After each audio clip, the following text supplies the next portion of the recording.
हाय दोस्तों, कैसे हैं आप। आपका स्वागत है मेरे YouTube चैनल में। दोस्तों, आज मैं आपको इनकम सर्टिफिकेट कैसे भरा जाता है उसके बारे में मैं आपको बताऊंगा कि आप कैसे इजीली इनकम सर्टिफिकेट अपना भर सकते हैं। राइट, इससे आपको बहुत हेल्प मिलेगी। अगर आपने ये मेरा पूरा वीडियो देखा तो आपको पूरी उम्मीद है मुझे कि आप ये आसानी से आप इनकम सर्टिफिकेट अपना बनवा सकते हैं। राइट, तो आपको मैं ये बताना चाहता हूँ कि इनकम सर्टिफिकेट दो तरह से बनते हैं। आप सब भी यही जानते होंगे कि इनकम सर्टिफिकेट दो तरह से बनते हैं। एक तो ऑनलाइन बनता है कंप्यूटर में, ऑनलाइन नेट के द्वारा, कंप्यूटर के द्वारा, या आप अपने फ़ोन के द्वारा ऑनलाइन अप्लाई कर सकते हैं।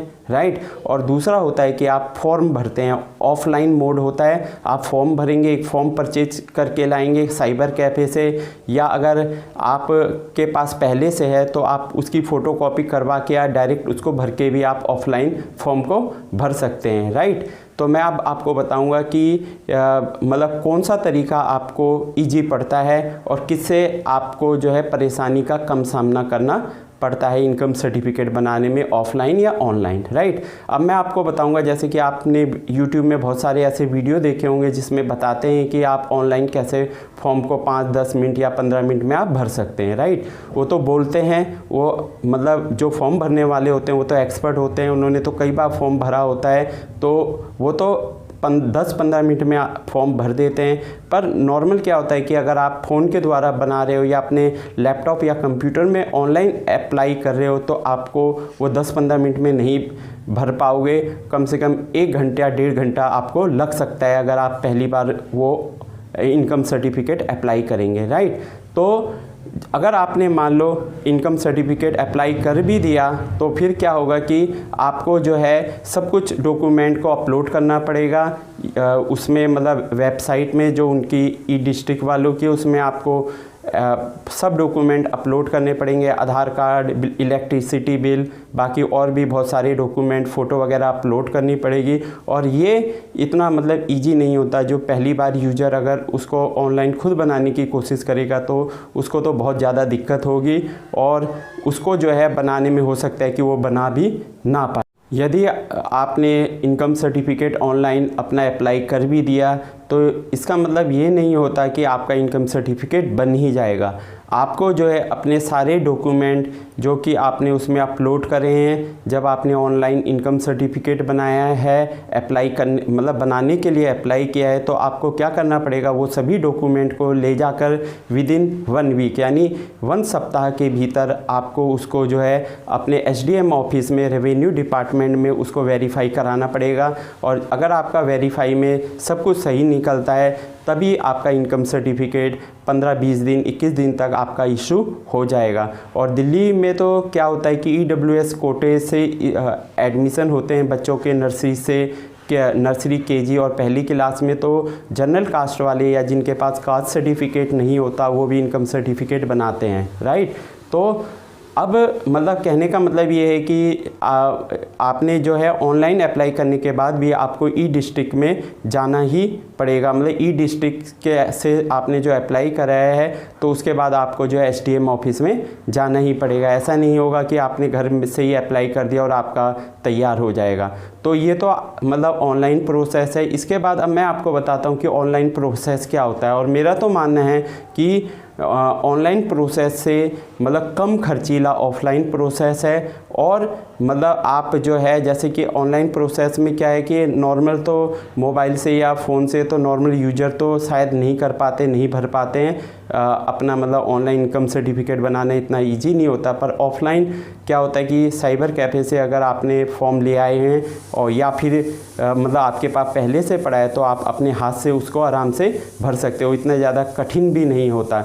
तो मेरा तो अपना पर्सनल मानना है कि अगर आप ऑफलाइन भरेंगे तो ऑफलाइन भरने के बाद फॉर्म आपको जो है SDM ऑफिस में जाना पड़ेगा और वहाँ पर वो हाथों हाथी जब आप सबमिट कराएंगे, जमा कराने जाएंगे, हाथों हाथी वो डॉक्यूमेंट को चेक कर लेते हैं और आपका वो अपने पास रख लेते हैं, फॉर्म को जमा कर लेते हैं। तो मेरा तो अपना पर्सनल मानना है कि अगर आप ऑफलाइन भरते हैं, इनकम सर्टिफिकेट बनाने के लिए अप्लाई करते हैं तो वो ज़्यादा आसान होता है किसके मुकाबले में ऑनलाइन के, क्योंकि ऑनलाइन में तो चार्जेज भी तो देने पड़ते हैं। क्योंकि ऑनलाइन में तो अगर आप साइबर कैफ़े से भरवाते हो तो साइबर कैफ़े वाले भी मतलब अपना चार्जेज लेते हैं। हो सकता है कि वो 100 लें, 150 लें, 200 रुपये, वो जगह जगह की बात है कि कहाँ पर क्या रेट चल रहे हैं, तो वो खर्चा हो गया। और साथ में आप आओगे जाओगे SDM ऑफिस में, जहाँ पर कि ये मतलब आपका इनकम सर्टिफिकेट को वेरीफाई कराना है।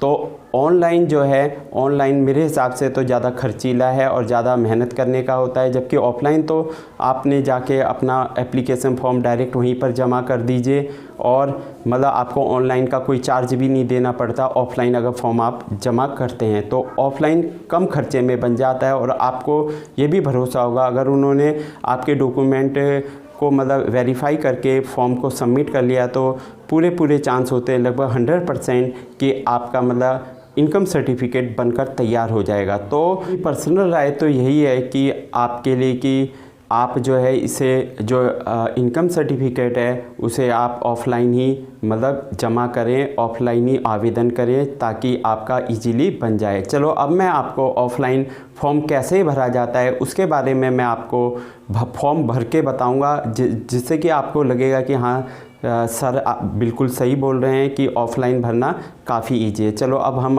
आपको फॉर्म को भर के दिखाते हैं। चलिए अब हम आपको बताएंगे कि कैसे एप्लीकेशन फॉर्म भरा जाता है ऑफ़लाइन इनकम सर्टिफिकेट का। जैसे कि आप कॉलम नंबर 1 में देख रहे हैं कि ईच डिस्ट्रिक्ट रजिस्ट्रेशन नंबर। अगर आपने पहले कभी इनकम सर्टिफिकेट बनवाया है तो आप इसमें अपना वही इनकम सर्टिफिकेशन का जो नंबर है वो आप इसमें भर सकते हैं, राइट। नंबर 2 कॉलम में आपको UID आधार कार्ड, आपका जो आधार कार्ड नंबर है, जो जिस नाम से मतलब आपने इनकम सर्टिफिकेट बनाना है, आप इसमें अपना आधार कार्ड नंबर डाल सकते हैं। सेकंड कॉलम में।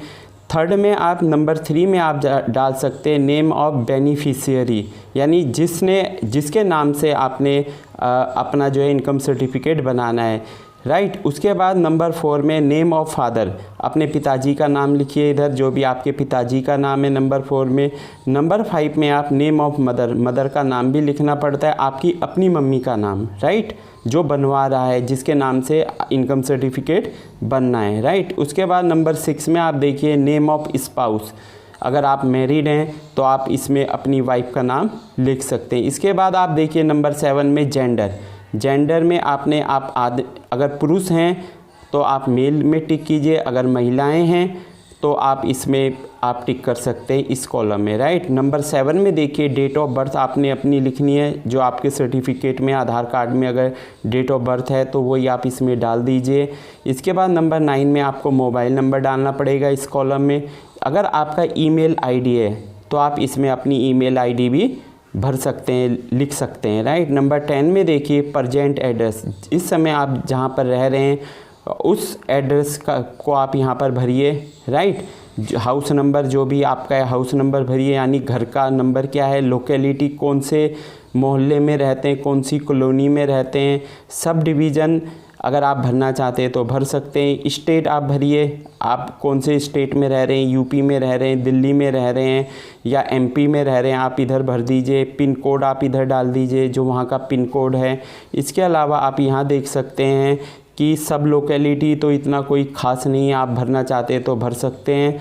विलेज, कौन से गांव में रहते हैं या कौन सा आपका टाउन कस्बा है उसमें। डिस्ट्रिक्ट आप भर दीजिए, कोई भी भर दीजिए, आप गाज़ियाबाद में रहते हैं, दिल्ली में रहते हैं, नॉर्थ ईस्ट हो गया, उसमें आप कोई भी चीज़ आप यहाँ पर भर सकते हैं, जिस भी डिस्ट्रिक्ट में आप रहते हैं। इसके अलावा आप कंट्री भी आप लिख सकते हैं, कंट्री तो इंडिया ही है सभी का, भारत में जो इनकम सर्टिफिकेट जो भी किसी का भी बनेगा तो वो अपने कंट्री तो का नेम तो हमेशा इंडिया ही लिखेगा। इसके बाद नंबर 11 में देखिए whether the present and the permanent address is same, क्या वर्तमान पता अभी जहाँ पर आप रह रहे हैं और जो आपका स्थायी पता है तो वो दोनों अगर सेम है तो आप यस कर दीजिए, राइट। इसके अलावा अगर नहीं है आपका प्रेजेंट और परमानेंट एड्रेस दोनों अलग हैं, आप मतलब इस समय जहाँ रह रहे हैं वो आपका स्थायी पता नहीं है, तो आप उसमें नो कर दीजिए, तब आपको ये कॉलम भी भरना पड़ेगा। अगर आपका जहाँ अभी रह रहे हैं और जो आपका परमानेंट एड्रेस है वो सेम ना होने पे नो में टिक करोगे तो आपको ये फिर सब कुछ भरना पड़ेगा कि आपका परमानेंट एड्रेस कहाँ है, कहाँ कौन सा गांव है, कौन सी कॉलोनी है, वो आपको इसमें पूरा फिर फिल करना पड़ेगा, राइट। अगर सेम है पर वर्तमान पता और स्थायी पता, तब आप यस करोगे, तब आपको ये कॉलम्स भरने की ज़रूरत नहीं है। इसके बाद आप देख सकते हैं 13 में 13वें नंबर में purpose to obtain certificate please tick anyone. आप किस लिए बनाना चाहते हैं ये सर्टिफिकेट, उस पर आप टिक कर दीजिए। जैसे कि for availing charge concession in education institute, क्या आप किसी शिक्षा वाले इंस्टीट्यूट में आप कंसेशन चाहते हैं, फ़ीस में कुछ रियायत चाहते हैं, उसके लिए बना रहे हैं तो आप इस पर टिक कीजिए। बाकी पेंशन के लिए और भी बहुत सारे इसमें कॉलम हैं, आप उस पर टिक कर सकते हैं जो आपकी ज़रूरत है। अगर इनमें से कोई भी आप जिसके लिए बना रहे हैं वो नहीं है तो आप अदर्स में भी टिक कर सकते हैं, राइट। उसके बाद आप देखिए whether income certificate issued early है, क्या पहले भी आपने कभी इनकम सर्टिफिकेट बनाया, अगर बनाया है तो आप यस पे टिक कीजिए, अगर नहीं बनवाया है तो नो पे टिक कीजिए। आप यहाँ पर देखिएगा, यहाँ पर एक आपको फ़ोटो भी चिपकानी पड़ेगी, पासपोर्ट साइज़ की। आप यहाँ पर फ़ोटो चिपकाना है आपने, राइट। इसको आपको जो चिपकाना है वो आप फेविकोल से या गोंद जो होती है आप उससे आप इस फ़ोटो को चिपका के फ़ोटो में लगाइए और उसको चिपका लीजिए। इसमें स्टेपलर नहीं कीजिएगा, राइट। अब हम सेकंड पेज में जाते हैं, देखिएगा सेकंड पेज में देखिए जैसे कि ये इनकम सर्टिफिकेट नंबर, अगर आपने पहले इनकम सर्टिफिकेट बनाया है तो यहाँ पर आप इनकम सर्टिफिकेट नंबर लिख सकते हैं। अगर नहीं बनवाया है पहले कभी तो आपको लिखने की ज़रूरत नहीं है। Annual income certified in the certificate, आपने अगर इनकम सर्टिफिकेट पहले से बनवाया है और उसमें कितनी इनकम आपने मतलब थी आपकी उस समय सर्टिफिकेट में कितनी शो की थी वो आपको यहाँ लिखना पड़ेगा, right. Issuing authority revenue department, मतलब किसने ये इशू करा था सर्टिफिकेट, पहले इनकम सर्टिफिकेट तो रिवेन्यू डिपार्टमेंट ही इशू करता है, ये आप इधर लिख लीजिए। अगर आप जो है NFS कार्ड होल्डर हैं, तो यानी जो खाद्य सुरक्षा कार्ड जो बना हुआ है जिसमें कि 2 रुपये किलो आपको गेहूं मिलता है और चावल 3 रुपये किलो मिलते हैं, तो अगर वो कार्ड बनाए तो उस पर टिक कीजिए। अगर BPL कार्ड है तो यहाँ पर आप टिक कर सकते हैं, राइट। उसके बाद आपको क्या करना है कि यहाँ पर आपको यस भी करना है। क्या करना है आपने? यस, देखिएगा इधर, राइट, यस कीजिए। और फिर आपको NFS कार्ड यानी खाद्य सुरक्षा कार्ड या BPL कार्ड जो भी है तो उसका यहाँ पर उसका एक नंबर होता है वो आपको यहाँ पर भरना पड़ेगा, right. Are you income tax payer, अगर आप इनकम टैक्स देते तो यस कीजिए।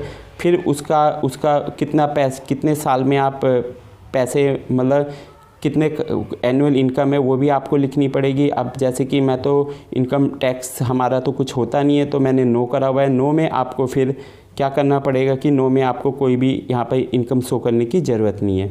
ऐसे ही do you have an electricity connection in your name, क्या आपके नाम पर बिजली का बिल है? अगर है तो यस कीजिए, मेरे नाम पर नहीं है तो मैंने नो करा हुआ है। इसके अलावा do you stay in rented house, क्या आप अपने घर पर रहते हैं या आप किराए पर रहते हैं? ये वो वाला कॉलम है कि क्या आप किराए पे रहते हैं, तो किराए पे रहते हैं तो आपको यस करना है। अब हमारा अपना घर है तो हमने नो करा हुआ है, ठीक है। और अगर आप किराए पे रहते हैं तो यहाँ पर आपको कितना मंथली आप किराया देते हैं वो आपको इधर लिखना पड़ेगा। इसके बाद देखिए लिखा है कि for A, B and C if the answer is yes, अगर आपने इसमें यस करा है A में, B में, C में, अगर आपने यस करा है तो आपको इसके डॉक्यूमेंट भी लगाने पड़ेंगे। अगर आपने NFS कार्ड होल्डर हो या BPL कार्ड होल्डर है, यस करा है तो आपको इसकी फ़ोटोकॉपी भी मतलब कार्ड की लगानी पड़ेगी, राइट। और ऐसे ही अगर आपने इनको भी अगर यस करा है तो आपके इसके भी डॉक्यूमेंट साथ में फॉर्म के साथ जमा करने पड़ेंगे DM office, SDM office, right. अब मैं आपको आगे नेक्स्ट बताता हूँ amount of school fee for paid your children per month. तो इसमें कहा गया है कि आप हर महीने कितनी फ़ीस देते हो अपने बच्चों की। अगर आपका बच्चा स्कूल में पढ़ता है तो उसकी फ़ीस इधर लिखनी पड़ेगी, राइट। अगर नहीं लिखना चाहते तो आप ऐसे ही छोड़ भी सकते हो, कोई वो नहीं है। अब इसमें देखिए monthly income of other family members of your family, जो बाकी सदस्य हैं आपके परिवार में वो मंथली कितना कमाते हैं, आप उनके इनकम इधर लिख सकते हैं। जैसे नंबर 1 में जो पर्सन है उनका नाम लिखिए, आपके अतिरिक्त जो कमाने वाले तो उनका नाम लिखिए। जैसे अगर फादर कमाते हैं तो फादर का नाम लिखिए। इधर रिलेशन आपका कि वो पापा हैं तो पापा लिखिए, यहाँ पर उनकी इनकम लिखिए। अगर नहीं कमाते तो ऐसे आप डैश लगा के छोड़ सकते हैं।